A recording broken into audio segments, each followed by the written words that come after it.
Hello and welcome. I'm Tom Oppenheim. I'm the artistic director of the Stella Adler Center for the Arts, and I wanted to wish you a happy May Day. I'm so excited to welcome you to Form and Freedom in Art and Life, a conversation between Dr. Cornel West and Maestro Ron Carter. Ron Carter, as I'm sure many of you know, is one of the greatest jazz bassists of all time. He's one of the greatest jazz musicians on any instrument ever.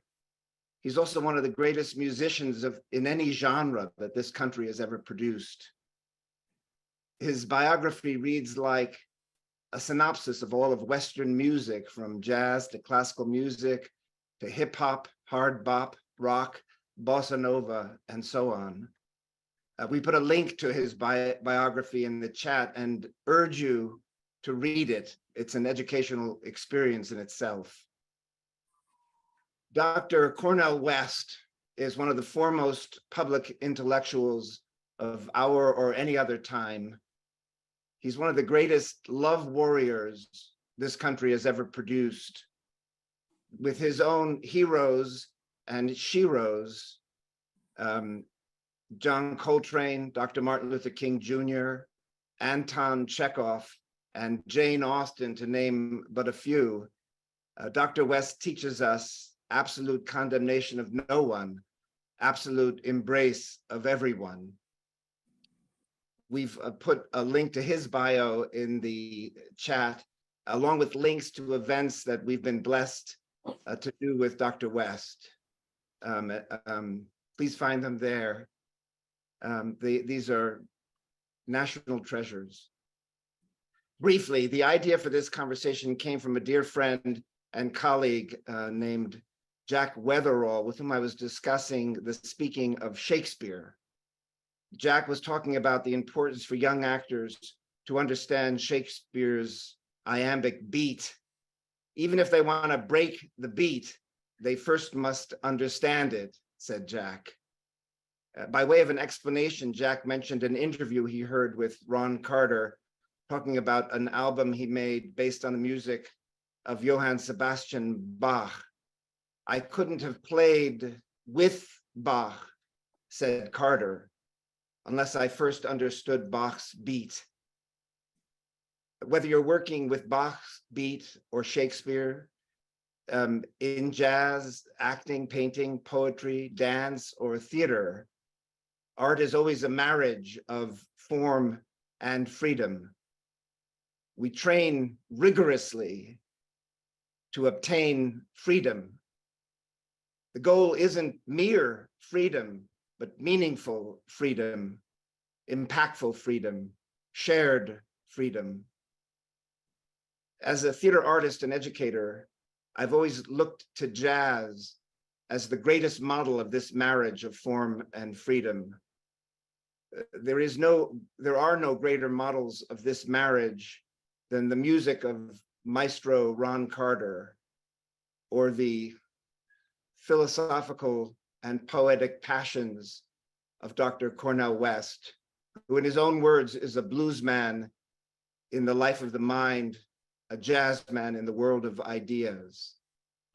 So quick housekeeping, Cornel and Maestro will talk for about an hour, and then we will open the floor for questions. Please put questions in the chat and we will answer as many as possible. Also to say that we're recording this event, which we will freely share, because at the Stella Adler Center for the Arts, we believe deeply in the democratization of the arts and public access to great minds and transformative souls. So at this time, I'm going to invite Dr. Cornel West and Maestro Ron Carter to turn on their cameras and microphones. And here's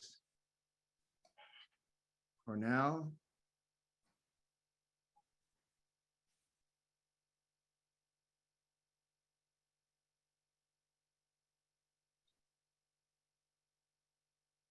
Here he is.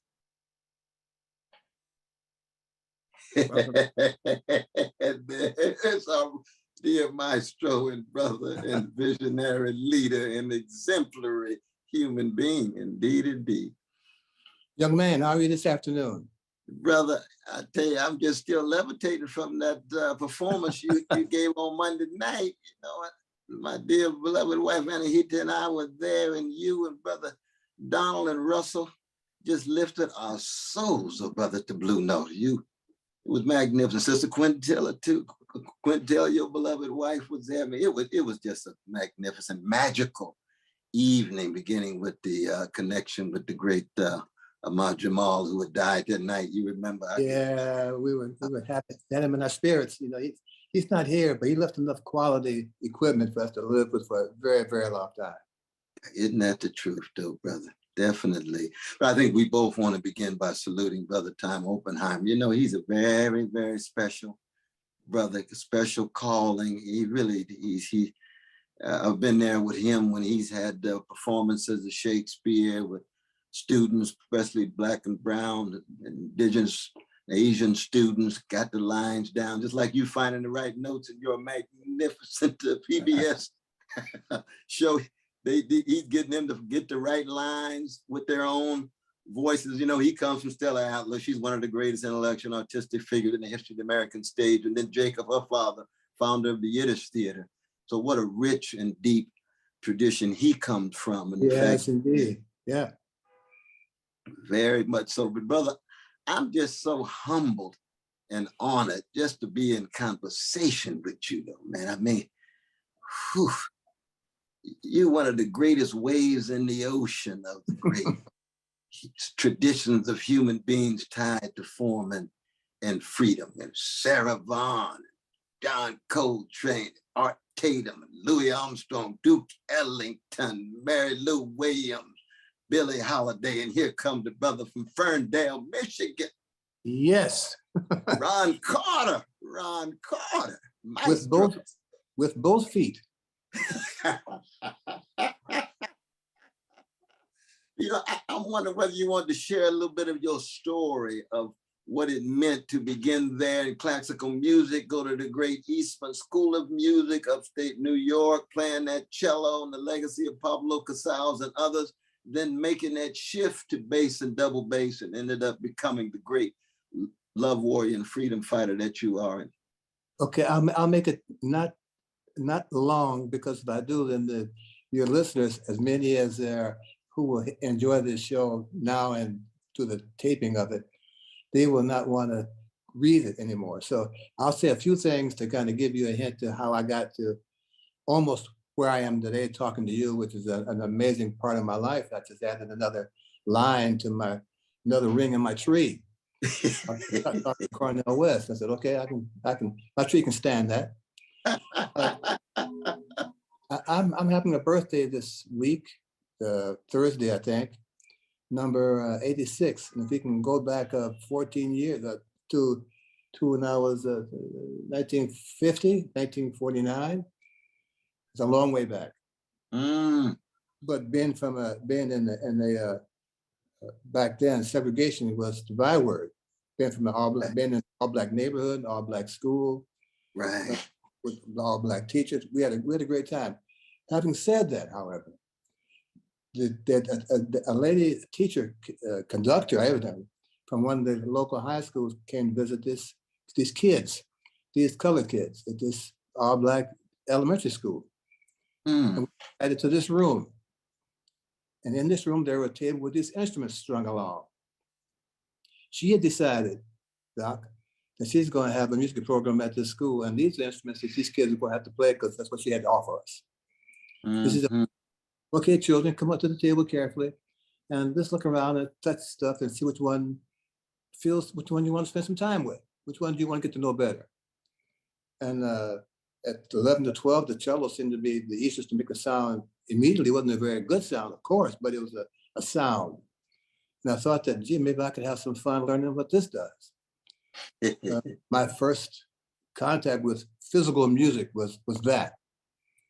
I got pretty good at it, and as I improved, my teachers at that time felt that they couldn't help it, so they would recommend another teacher who was able to teach a different level of the instrument. So during my time in Ferndale before I went to Cass Tech, I already had 4 teachers along in the past 3 years who saw me kind of outgrow what they could show me. Mm. So I go to Cass Tech, which is a great school in Detroit. We call it the early we call it the early colleges for kids. You Ah. take them to get in. They have special courses like whether sewing or cooking or music or auto mechanics or art, a complete junior college curriculum. They had a marching band, they had an orchestra, they had a small group, they had a choir, they had all this stuff, man. And this is, we just turned 16, 17, this kind of program, kind of menu we had, you know? Mm-hmm. So, you know, I'm getting better and better. And I was in the orchestra. I played E-flat clarinet in the marching band, in the concert band. I played tenor saxophone in the marching band. So I was trying to understand what the choices were, and could earn the right to be one of those choices that they had to pick from. So I'm looking around and I'm noticing that the schools back then had PTA meetings, you know, and they conferences, and they would ask each school to present some music for them, like kind of like wallpaper, you know. So I looked around, and a couple of these things had been invited to Cass Tech, and I didn't get the call to do this thing. And I said, wait a minute, man, I'm as good as everybody else. I'm practicing, I learned the library. This picture doesn't sound like I belong in it. Well, I'm not buying that. So I look around one day, and there's only one bass player who was graduating the spring of 1955. I said, my math has always been pretty good. If you subtract 1, there's no one there, that's a 0. But they must have a 1. Okay, Doc, I'm gonna be that 1. So I sold my cello, bought a bass on time, and began to take lessons from the Philharmonic, from this orchestra guy in Detroit. And I was a bass player my last semester at Cass Tech. In the meantime, Eastman School of Music was having auditions. The cellist at the time, George McKell, was the guy who was holding these auditions at Cass Tech, in the case in Detroit, Cass Tech. And so I prepared a program for him as best I could, kind of on my own, you know. And he had made the decision that he thought I had some talent, and since he was on the staff at Eastman School of Music, that he could get me a scholarship to go there. Well, I said, well, yeah, man. you don't get no. September 1955, I enrolled in the Eastman School of Music with a gigantic scholarship, Doc, of $800 a semester. That's a lot of money in those days, though. That's a lot of money. Man. Especially my large family from Detroit, from Ferndale, moved to Detroit because my father couldn't get hired as an African American, as a colored man, African male back in the day, because he was too good at what he did. You know, he could support a wife, 2 kids, 2 boys, 6 girls, but to get a job as a bus driver, which he drove for 35 years. My God. He could only take the job if he moved to Detroit. Oh.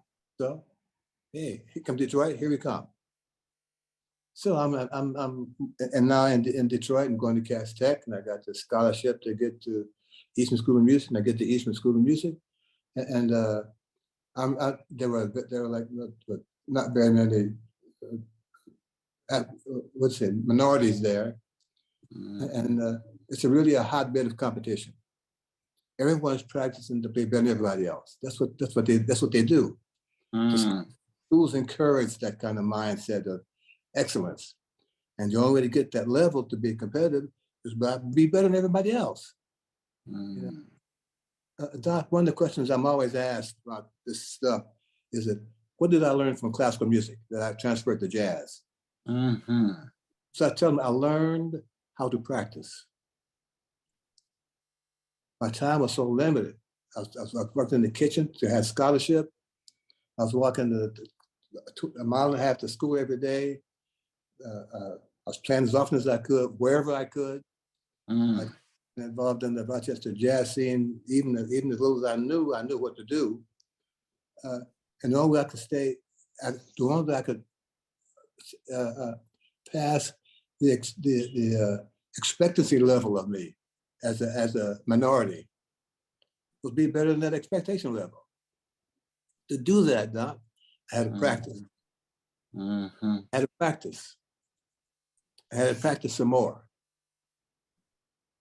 Ultimately, two things happened. I got the call to do the house band at a place called the Ridgecrest Inn, which was in the little city outside of Rochester. And this club hosted the jazz bands who would come from upstate New York or Canada going to New York.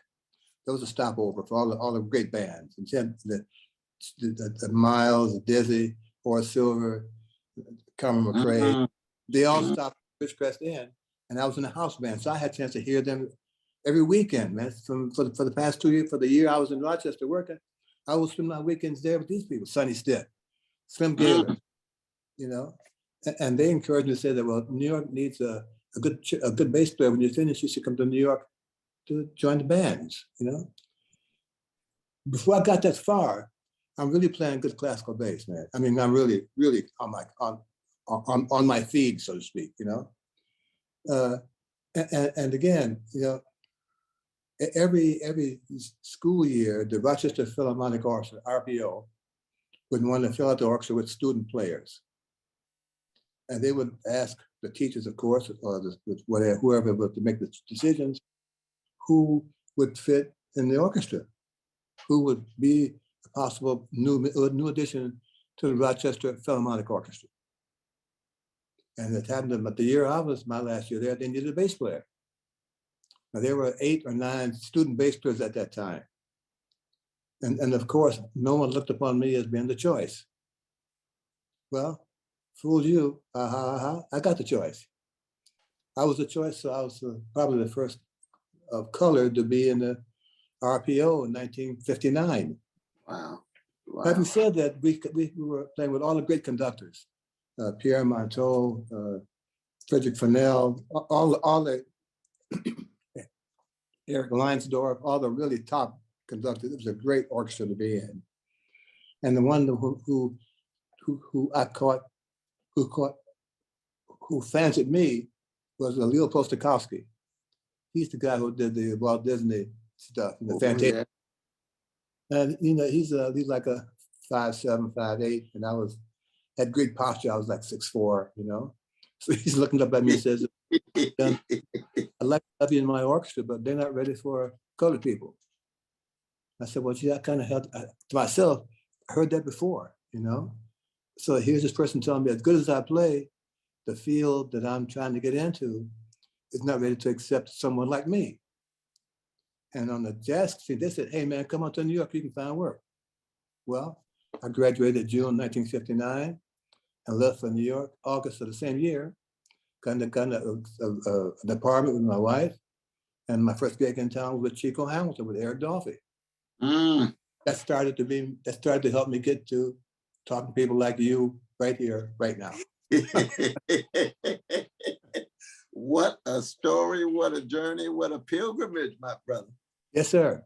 Oh, yes, indeed. And you know, I would put this, given my own Christian sensibility, was like the Lord was pushing you into the greatest musical tradition of the late modern world of the 20th century, which is Black music of artistic creativity, spiritual fortitude, and moral courage, willing to step out and take a risk on nothing and still land on something and empower other souls and unsettle other minds with music unprecedented in the most barbaric of any century recorded time, which is the 20th century. So here you're shifting from this rich classical tradition of our various European brothers and sisters, Beethoven, Mozart, Bach, Brahms. Oh, we acknowledge their genius and their giant contribution. But then here comes this Black musical tradition waiting with Ron Carter. Say, ooh, he's bringing all of what he learned at Ferndale, Cass, and Eastman. And there was Louis Armstrong and Duke Ellington and Miles and Coltrane and Sonny Rollins and so many others waiting for you on that bass, shifting from the cello. We had this spiritual force like going on, brother. Just come on. Get over here. Come on, brother Ron. And Get people over always talk here. about Yeah. the fact that you're the most recorded, the 2,200 and so and so. But it's not just the quantity, it's the quality. It's the quality, it's Miles' quintet, and it's Killing Me Softly with Roberta Flack and so many others. Can you give us some sense of how you were able to wed these three elements of jazz, of the blues, of swing, of improvisation on that bass with the rhythm and harmony that you're generating your own unbelievably unprecedented way with people like Miles and so many, Eric, Dolphy. I mean, these are But, no you know, stuff. all those musics, Doc, have can I call you Doc? Oh, absolutely, brother or doc, either way. But I'm deferring to you because you are my brother and you are my maestro and you are what I aspire to be, my brother. I got a long way to go. I got a long way to go. You know, all those musics, Doc, have the same thing in common. They all have form. Whether we understand the form or we have to work to find it, they all have form. And what do you mean by that when you say form, my dear maestro? The shape, how many bars per unit make the first part of the tune up? Generally, the normal standard form is 32-bar song, 8, 8, 8, 8. And this form, this system of music, all those musics, as different as they are, they have that form. My job, Doc, is to understand what is this form? One. Two, they all have a sound center. We call it keys, but they all have a sound system about them. You know, Miles used to like D minor all the time and F, you know, for example. Sonny Rollins, C is his kind of sound center when they really play. So really, that's the sound that they're chewing on night in and night out. Right. You know, and they all have one other thing, a variety of rhythms. They all have some kind of rhythm.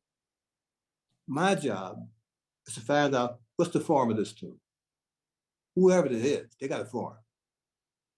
Two, what is the key center? What sound makes this form even more valid? And three, what kind of rhythm are they using? What makes them do like this? What kicks that kind of stuff off? Now, Miles had his three things. And it gets the form. He loved form. He liked changing the form, but there was a form. He had a great sound in his ear that he wanted to match with this certain thing. And of course, his sense of rhythm, like Muhammad Jamal, was perfect. Yeah. But Q-Tip, Tribe Called Quest, they got a form. They got stanzas. And even though they're talking, Doc, they're talking with a certain tone of voice. Yes. And the rhythm is when they stop and make the breaks in the conversation. Goes and saying certain words. So my job is how soon can I find these three elements in place with whoever's giving me the information? That's my job. Wow. And I'm getting better at it, man. Oh, I'm getting better at it, man. But see, part of the challenge though is here you almost 86 years young, reaching the highest level of what the Greeks would call arete, which is excellence in all of its forms. Not excellence just in the technical sense, but excellence in the sense of being soulful. What Brother Wynton Marsalis calls the sharing of a soothing sweetness of in the sound and bringing the technical mastery of craft with the kenosis, the self-emptying of yourself, because it's got that distinctive Ron Carter, Ferndale, Michigan chocolate slice of Detroit sound in it, which is uniquely individually Ron's, but is collectively because it's over against the voices of so many of the other great artists and musicians. So we lift every voice, which is the anthem of Black folk. And you can't be a great jazz musician without finding your voice. But it's a perennial process of doing it. But let me ask you this then, because form and freedom. I mean, I think, for example, of some of the great breakthroughs of artistic form. You think of our Persian brothers and sisters who have created some of the greatest poets, Rumi, Hafiz, Neiman, and so forth. You think of our Irish brothers and sisters who created such great freedom and form on the stage, in theater, culminating with a Beckett, let's say, but tied to an Oscar Wilde or whatever. The Russians in the novel, we can go on, Tolstoy, Dostoevsky, Turgenev, going back to the great African himself, Alexander Pushkin, the godfather of Russian literature. And then when it comes to Black music, where the form and freedom, we've had great writers and so forth, so on, but in that music, that form and that freedom has to be connected to some kind of deep calling or vocation rooted in a love of the music, love of the freedom, love of the form and the transforming of the form. And it touches all of us so that we want to be more free. We want form in our own lives. We want more love in our own lives. When you were playing Monday night, brother, my soul was going through some transfiguration, connected to a radical love and freedom, a radical freedom and love tied to your form that was touching my soul, owing to your own soul and musical genius that allowed that communication to take place. Now, this makes sense to you, though, brother? Am I? Absolutely. Yeah, but let's just hold that for a moment. Let's just talk about those two words, freedom and form. Yes. Now, the freedom is kind of an overused word that's often used when it's not happening. Mm. Now, and I'm going to give you an example. There's a section of music now where guys who've been titled playing free, not necessarily by them, but by the people who give titles. So this guy's playing free form. Is that an oxymoron? Free and form? Free means there's no form, but form means there's limited freedom because there's a box that they're in. Right. So I asked the guy, I said, well, man, what is free form? How can you have both of those things at the same time? You can manipulate one or the other, but I'm not sure you can have free with no boundaries and call that a form. It's like an amoeba. It's a shape. Right. But it's hard to pin it down because the shape is mutating. It's changing. For every drop of water, it's going like this. I like to think of freedom, Doc, as the ability to do different things within this form, box, the shape, to maintain the integrity of the intent. But there's fresh growth in that doesn't feel like something that this composer would think about. So for him, because I've just made this form a different kind of form because I'm adding some different notes to it. I'm playing some different changes. I'm playing half notes rather than just a beat. I'm playing freely within his form. And I'm really getting good at that now, man. I've been doing it for a while. I forgot. Oh, wow, that's what that is, huh? Yeah. You might do it. But part of it, though, I think has to do with which conception of freedom we're really talking about. Because if you believe that there is no freedom without some constraints and some, what Plato would call anange, the limitations given our human finitude, then every conception of freedom that's actually going to have substance is always already under constraints and some limitations, even as it transgresses those limitations and constraints. Very much so. But you take a tower figure like Sun Ra. Now, Sun Ra say, okay, I'm coming in from the planet. This is an orchestra. We're going to take you outside of Earth. He still got legacy of Duke Ellington working. He still got the legacy of the forms, but he's taken it in place where people say, dang, Sun Ra's out here flying like the birds and things. He must be free form. No, that's misleading. That's misleading. He's still. Look, Doc, here's the drummer doing like this on the hi-hat. Ah, yeah. The big bass player doing like this. He's playing Cornel time, by and large. Right. And you get those two elements, man. That pattern, that's the word. That pattern that you just gave me. Yeah. How to manipulate this pattern and still be free without the pattern. You know, Good. it's like a sewing. You can sew your own pattern, man, but you still got thread. Yes, yes. To hold your freedom in some kind of touchable shape. That people can count on it. Absolutely. Just think about it. How do you account, though? How do you account for the fact that Black music is so world historical? It's almost like the history of our precious Jewish brothers and sisters in terms of scripture, biblical scripture, and literary expression, and has a disproportionate impact of the world given the small numbers of people. Well, in the 20th century, when it comes to musical expression, with just a small slice of the world population, but it's had a disproportionate impact in shaping the musical culture of every corner, nook, and cranny on the planet.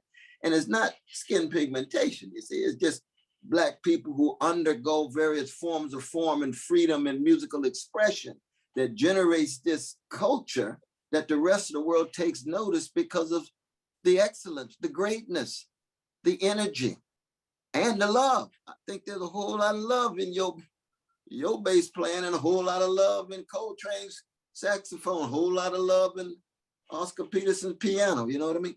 Yes. Okay, well, I think a couple of things. One of the bigger things, Doc, is the jazz musician in this case, African American jazz musician.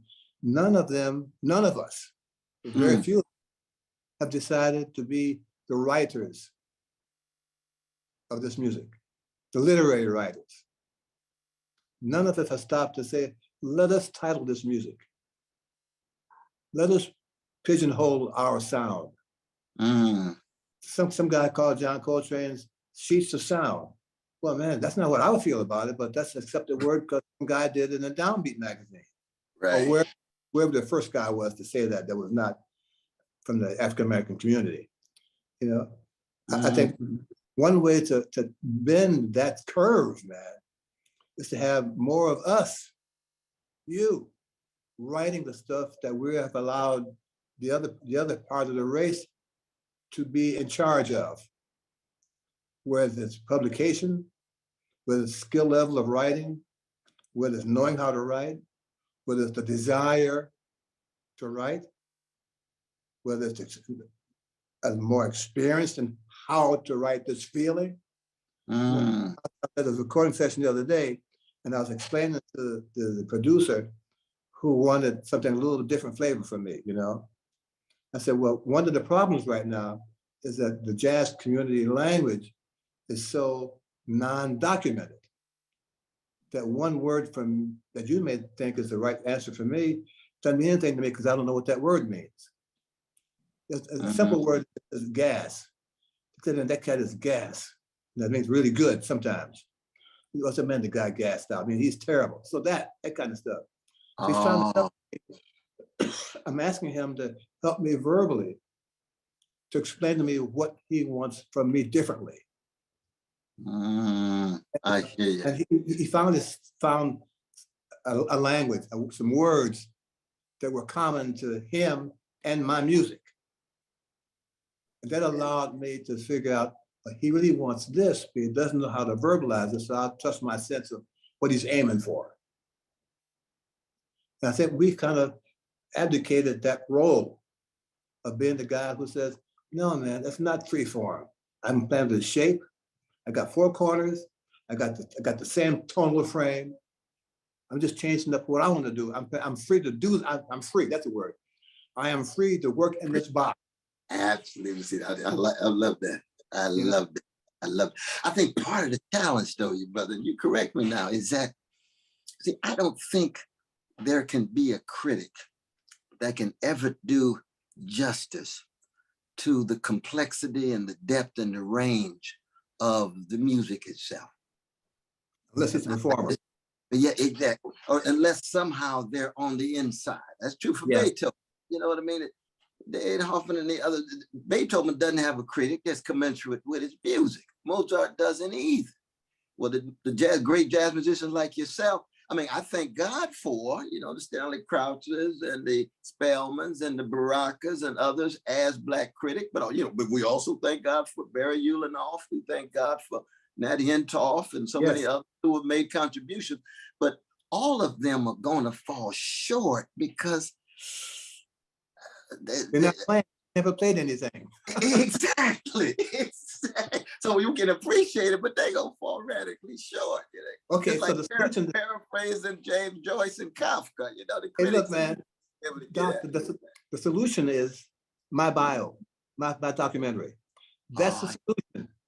I love that because you can see it, you can hear it. You are speaking yourself as the voice who produces the magnificent music. And it's true that the musicians don't always have a monopoly on the truth about their own music because the music's deeper than them.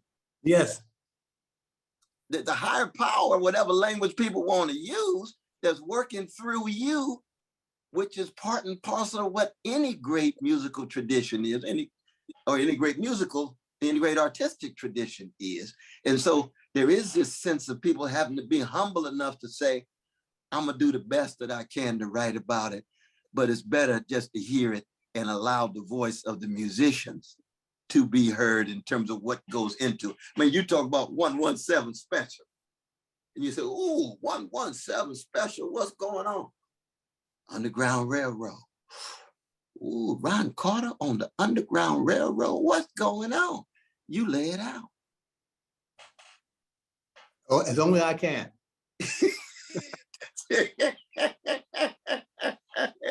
I love it. I love it. A song for a friend in relation to your precious father, man. Yes. Oh my God. That's the feeling that you can write about it because you're in that feeling. You in that feeling. And you convey that feeling to us though, man. We got people listening. You go home and listen to 117 Special, a song for a friend. Ron Carter, like so many others, you know, good God Almighty. You and Hank Jones together, you and Christian McBride together. Oh my God, man.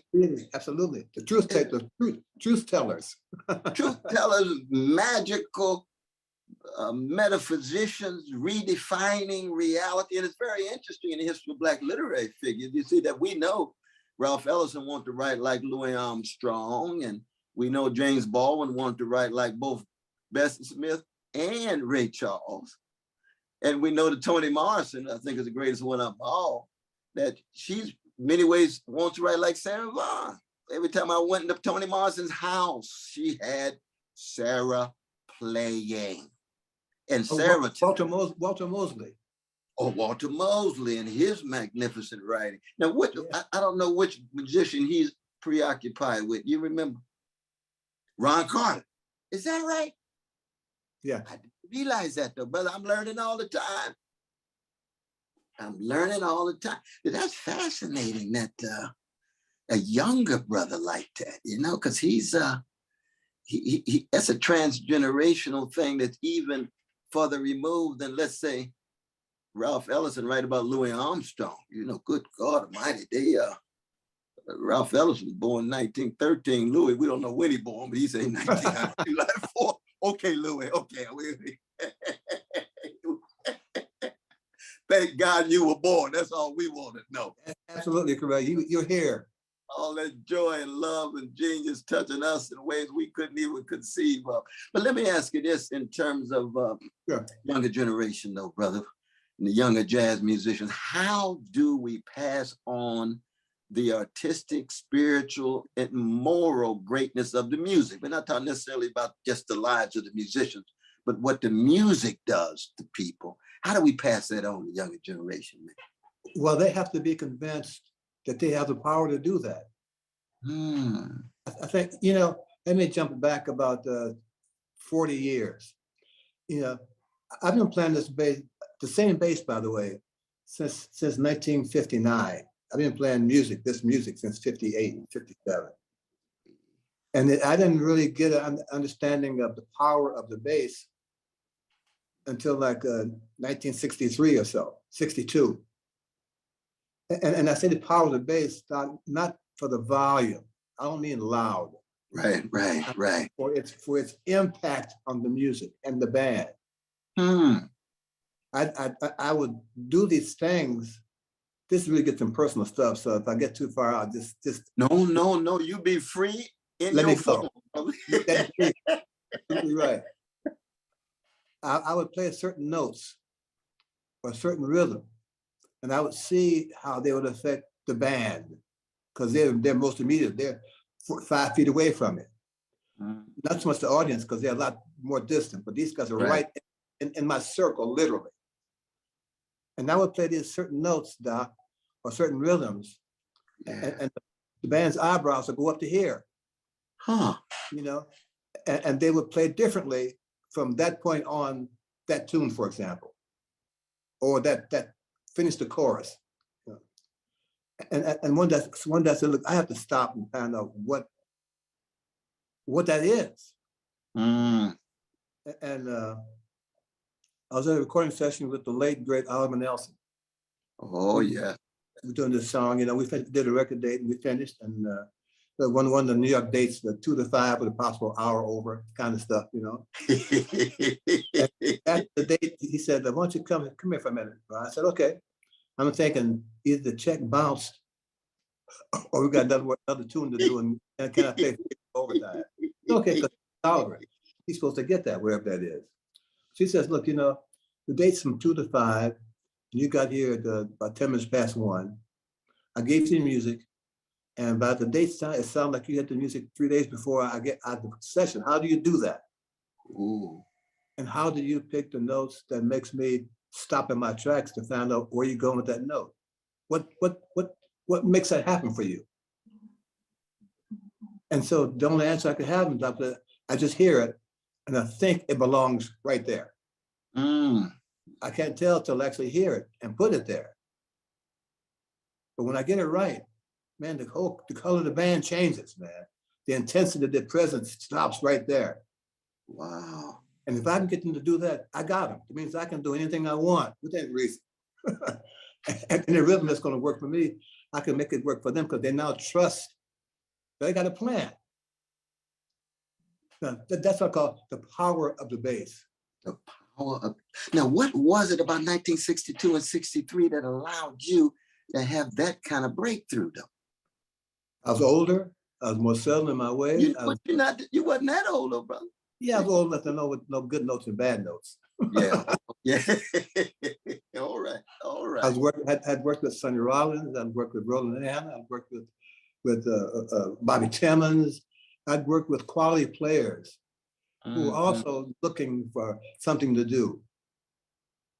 Something not necessarily different than Bud Powell or whoever the hot piano player was, but they had a sound in their ear. They had a phrase, and they were willing to take a chance to see if it worked.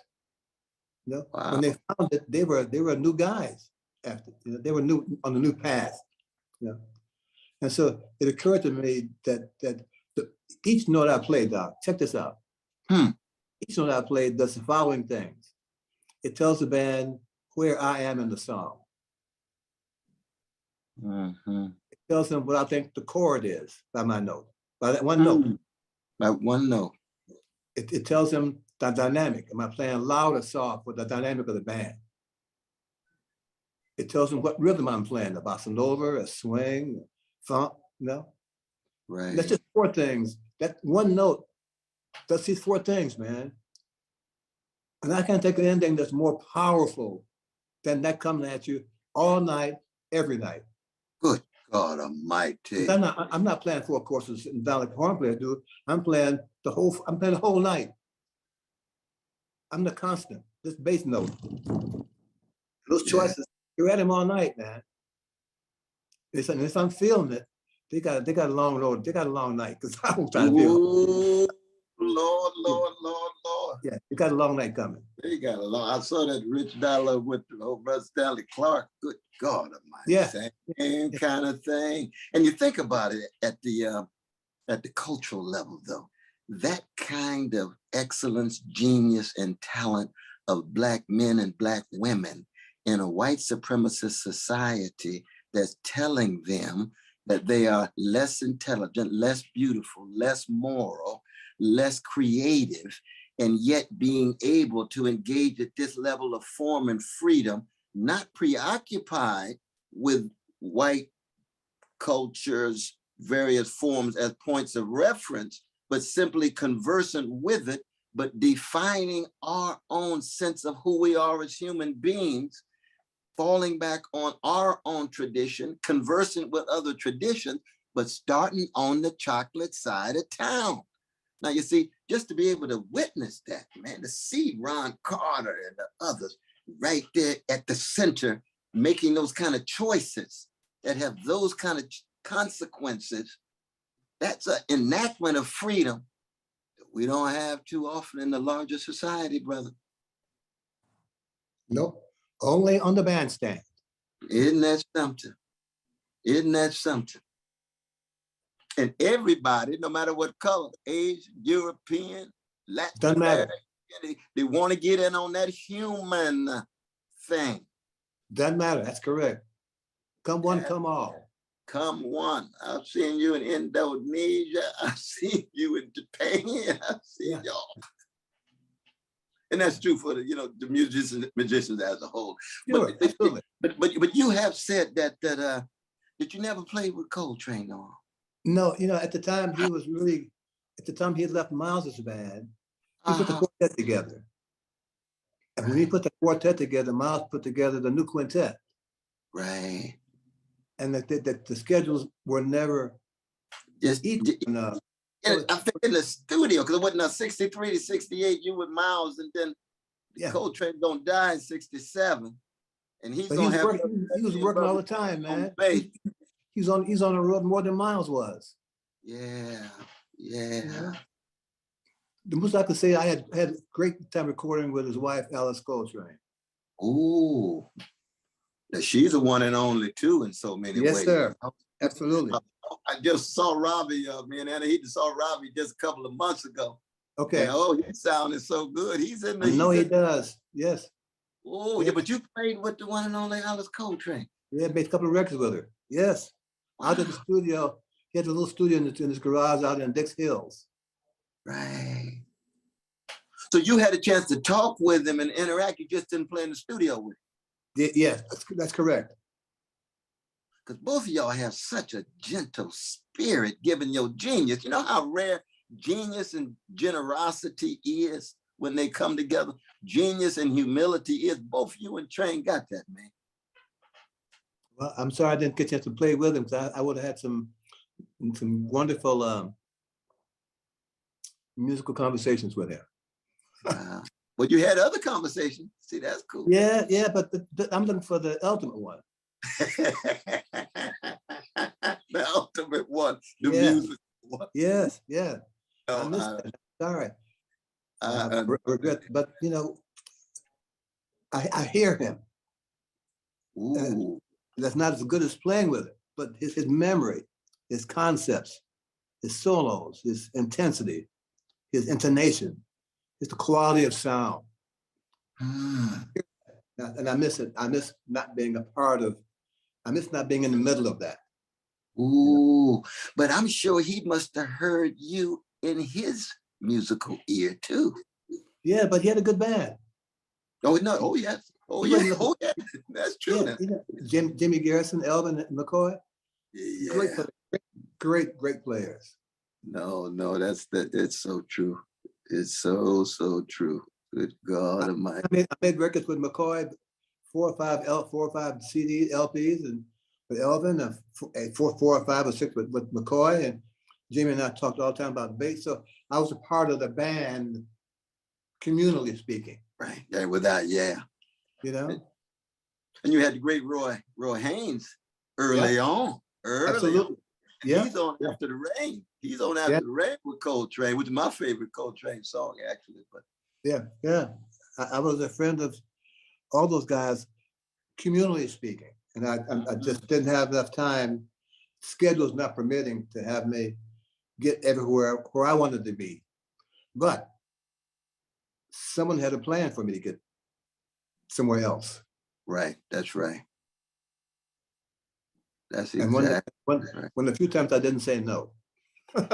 Ooh. Let's go that way. Yes, sir. Wow. Good God Almighty. Whew. Now I know we're supposed to open it up with Brother Tom, because you know I could talk to you all night. If I pulled out my cognac, brother, we'd be at it for hours. See, you got some H2O yourself. Yes, I'm thirsty and going on 86. Ooh, but we say happy birthday, man. Thank you.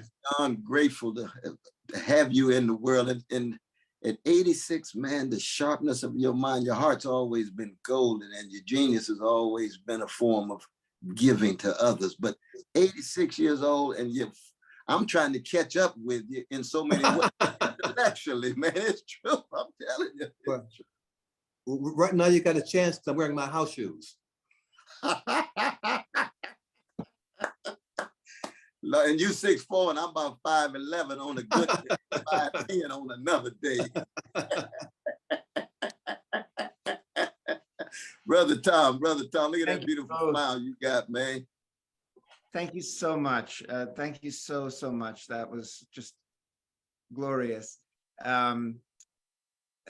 Speaking directly to the title of this about form and freedom is just so meaningful. And I worry, I worry from that kind of rigor that you were talking about, Maestro, that is being questioned at our peril. I just find it so interesting that the value of freedom is the way you both were discussing the value of freedom being measured by the rigor of form, and I'm deeply grateful for the conversation and for your capacity to address that. By the way, I want to say happy birthday. One of the comments was happy birthday, Maestro.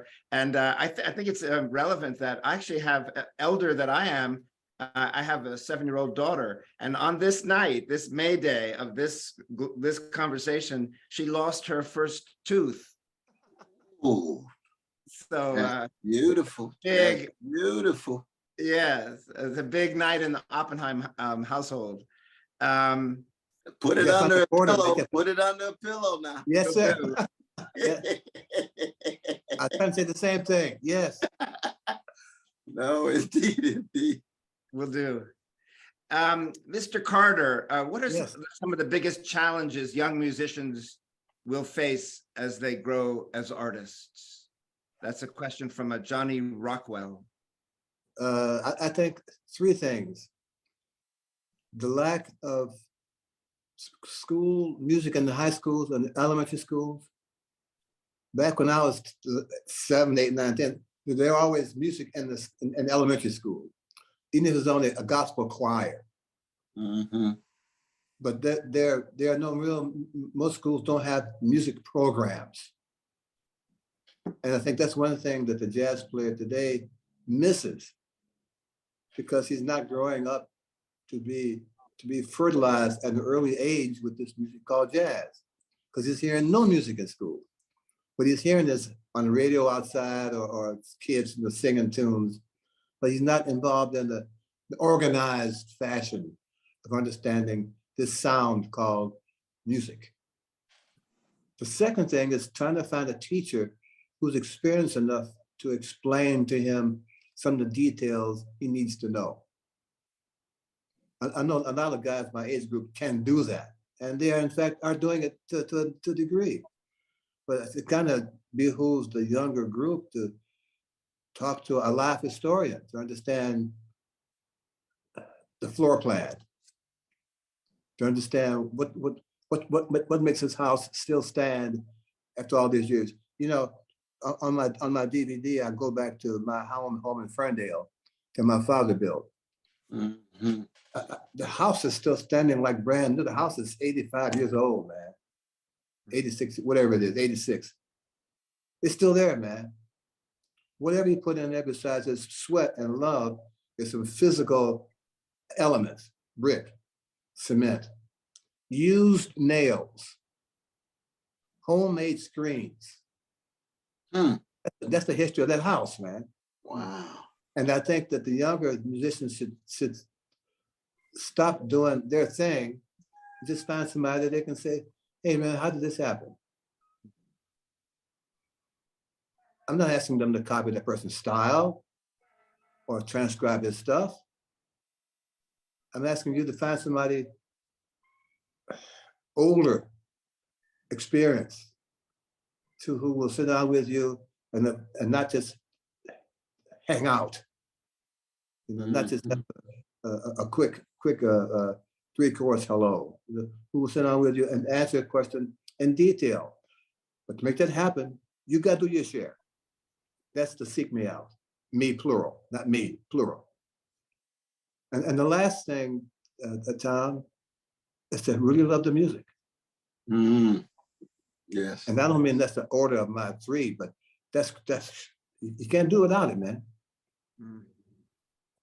You know, we had years and years ago, we had Harold Mayburn and Jamil Nasser come to the studio and play with my friend Ned Otter. I don't know if he's watching, but if he is, hello, Ned.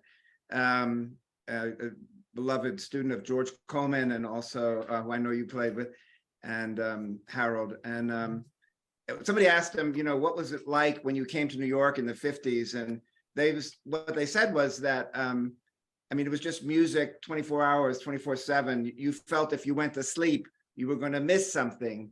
And I'm just curious, because now we have MFAs in jazz. I mean, there's more structure from where I sit, just looking from the outside, than perhaps there was then. But do you miss that milieu of New York City back then and all the activity? Yes, yes, yes. New York had 4 jazz stations, man. One of them was run by Riverside Church. It was a complete jazz library with a very knowledgeable host, Will Moyle. WRBR had a great jazz show with Dr. Billy Taylor. Yeah. Oh, absolutely. I remember that. You know, just 2 top ones in New York. And they were on all the time, man. Now, what jazz is, it's spotty. It's not as intense because it's not all the time. There were 4 or 5 shows, radio stations in Chicago. There were 2 or 3 in Detroit. Years ago, Tom, there was a guy named Soupy Sales. He's a comedian. Right. He used to have every Saturday, he had jazz guys on his show. First time I saw Bud Powell was playing piano on the Soupy Sales show, a comedy show of kids. Right. I saw Max Roach on Soupy Sales. He's an #1 comic who understands the value of something else other than a joke. Right. He's got the fantastic Bud Powell about people. Oh, yeah. Wow. I miss that option. I miss having the choice to turn on TV and not see Jerry Springer or that act or those kind of shows, the reality show. That's what they want to see. That's what they do. But when I came to New York, man, turn on TV, jazz. Turn off TV, turn on radio, more jazz. I miss that. And I think if the younger players had that kind of immersive option, they play differently because they have some experience listening to somebody else for a long period of time. See, one of the ways I look at this, though, is that when I was growing up, it was mainly rhythm and blues that was popular. You know, so I was in the Delphonics and Dramatics and Whispers, Main Ingredients, Stevie Wonder, Aretha, James Brown, Otis, and so forth and so on. See? Yeah. Jazz was not central. Of course, I'm coming out of the church too, so we got James Cleveland and Shirley Caesar. I want to get into the Hawkins family. But jazz was recognizable because the blues element and the swing element and the improvisational element that was culminating in jazz music was still operating in those particular forms of music, but just not at the same level. It was not the same level. So jazz as a form of music, jazz as a way of life.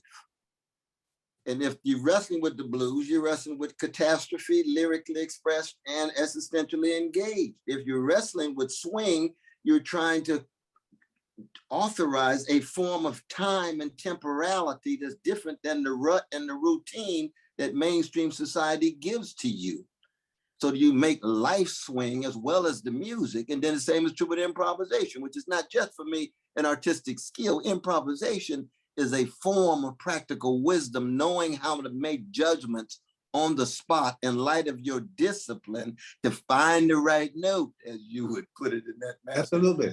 Yeah. masterful documentary. And you see, when it then becomes a way of life, you just want jazz people in the world, whether jazz is the popular music or not, because it has created this way of life that then takes different forms in light of the younger generation that's further and further removed from the geniuses of the Art Tatums and the Sarah Vaughn's and the Ron Carters and the Coltrane's and others. But jazz, let's go back 8 words. Jazz is a popular music, man. It's just not as popular as other musics.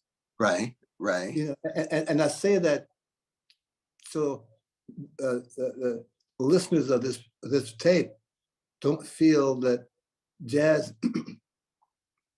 has no following because it's not popular.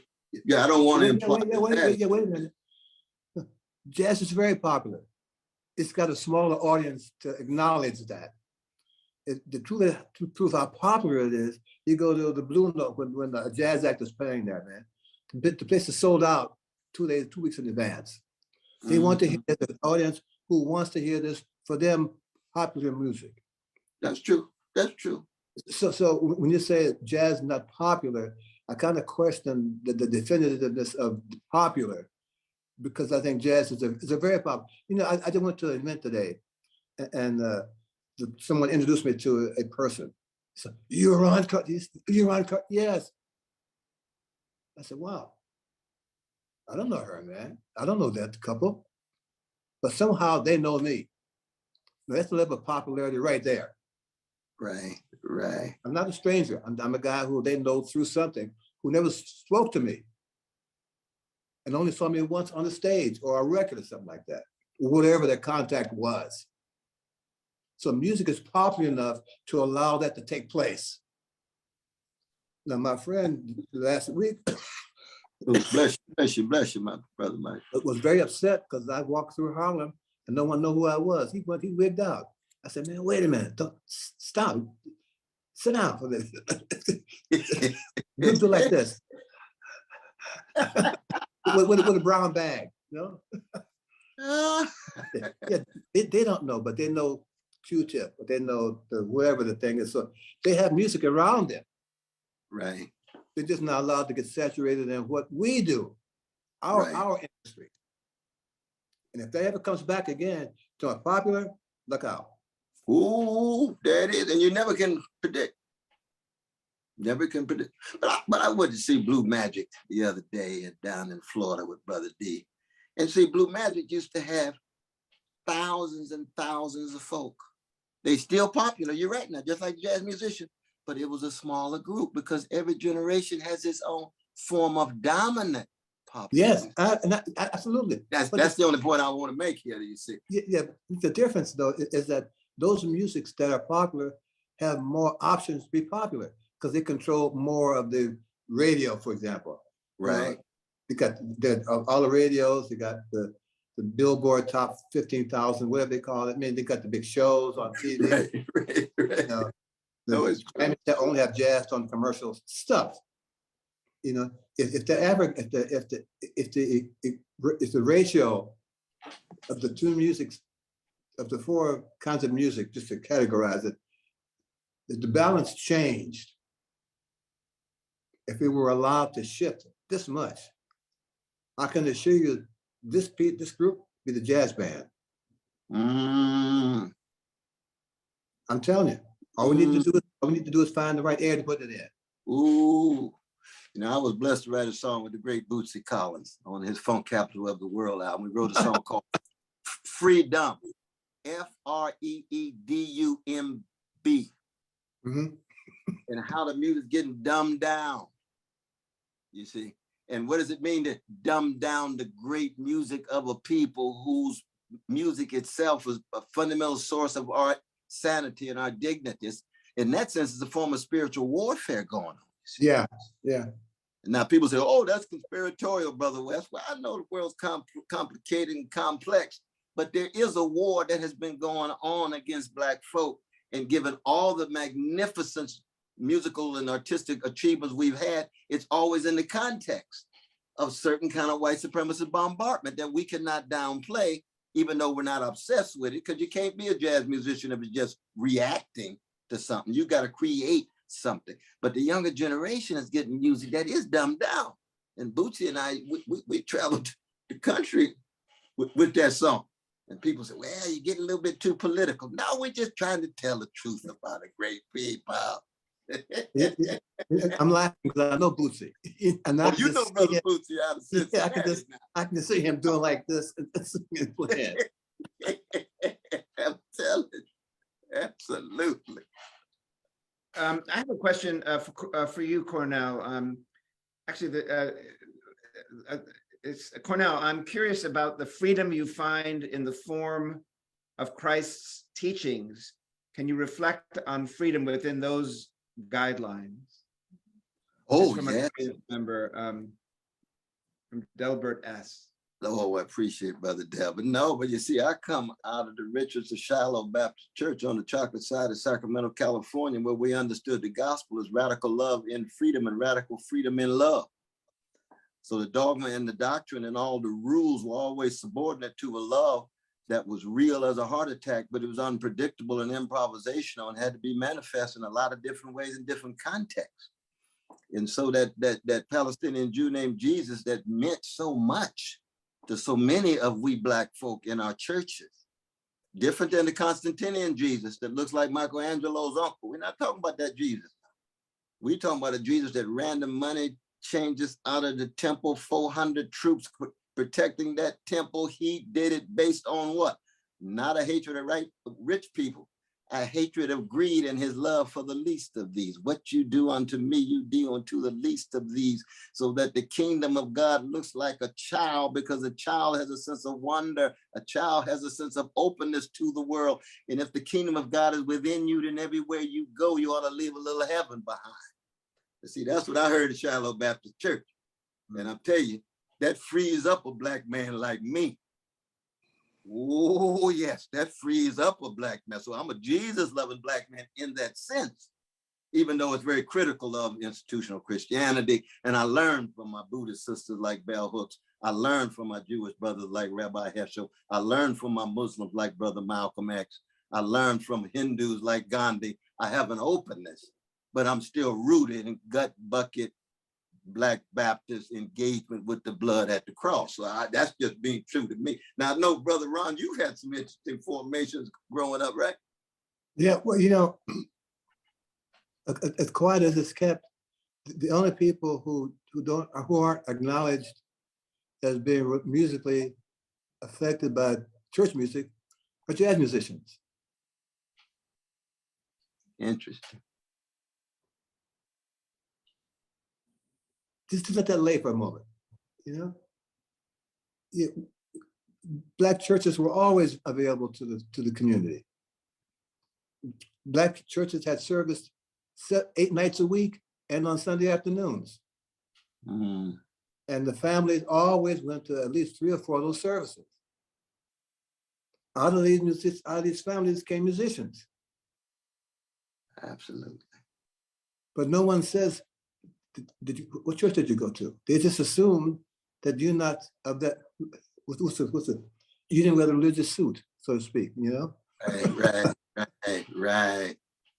That's, I did a tribute to Brother Count Basie a few months ago at the Count Basie Theater. Had a wonderful time in Red Bank. Yeah. And I talked about him coming out of Calvary Baptist Church, playing the piano every week, just like Sarah Vaughan coming out of Mount Zion Baptist Church, playing the organ when she's 4 years old.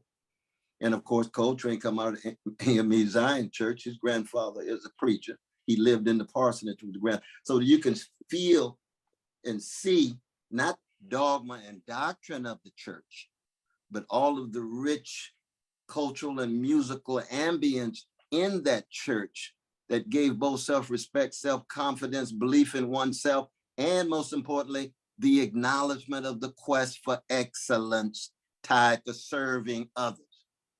Art is something that serves others, but you better be masterful, disciplined, practice in order to deliver. Well, what's another way? There's not another way. That's so true. Great, thank you so much. Actually, Jack Weatherall, who I talked about in the beginning, sort of instigated all this. He has a question. He writes, in my experience of Shakespeare, I believe that Shakespeare writes moments that are deliberately ambiguous, inviting the actor to improvise, to jazz, he writes jazzing.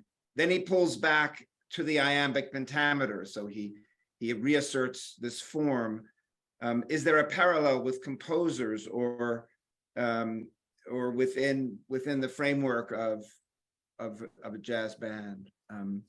Where well, you're doing apples and oranges here. I think the concept of